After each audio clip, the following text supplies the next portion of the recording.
শেষটা আর রাঙানো হলো না চেন্নাই সুপার কিংসের। তীরে এসে তরিটা এভাবে ডুববে তা কি আর ভেবেছিল মহেন্দ্র সিং ধোনির দল? লিগ পর্বের শেষ ম্যাচে রয়্যাল চ্যালেঞ্জার্স বেঙ্গালুরুর কাছে ২৭ রানে হেরেছে সিএসকে, যা তাদের ছিটকে দেয় চলমান আসর থেকে।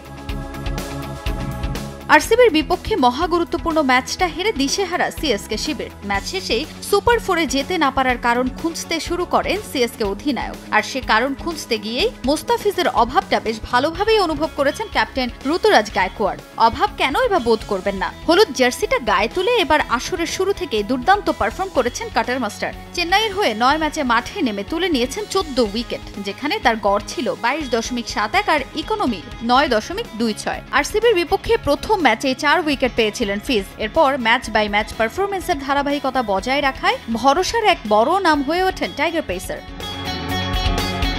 চেন্নাইয়ে যোগ দিয়ে এবার দারুণ পারফর্ম করলেও জাতীয় দলের ডিউটিতে টুর্নামেন্টের মাঝপথে দেশে ফিরে আসতে হয় তাকে। খেলতে পারেননি লঙ্কান পেসার মাথিসা পাথিরানাও। প্লে অফের আশা বাঁচিয়ে রাখতে জিততেই হতো চেন্নাইকে। আর হাই ভোল্টেজ ম্যাচে ডেভন কনওয়ে, পাথিরানা, মোস্তাফিজকে না পাওয়াই কাল হয়েছে বলে মনে করেন চেন্নাই সুপার কিংসের অধিনায়ক ঋতুরাজ গায়কোয়াড়। তার বিশ্বাস মোস্তাফিজ থাকলে জয়ে অবদান রাখতে পারতেন। অকপটেই বলেছেন ফিজকে মিস করার বিষয়টিও।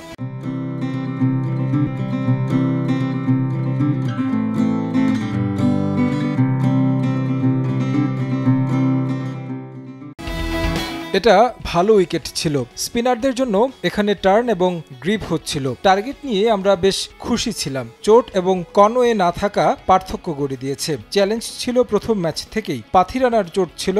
আমরা ফিজকেও খুব মিস করেছি। যখন আপনার চোট সমস্যা থাকবে তখন দলের ভারসাম্য ধরে রাখা কঠিন হবে।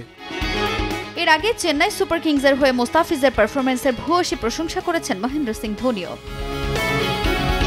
তাজিম খন্দকার, সময় সংবাদ।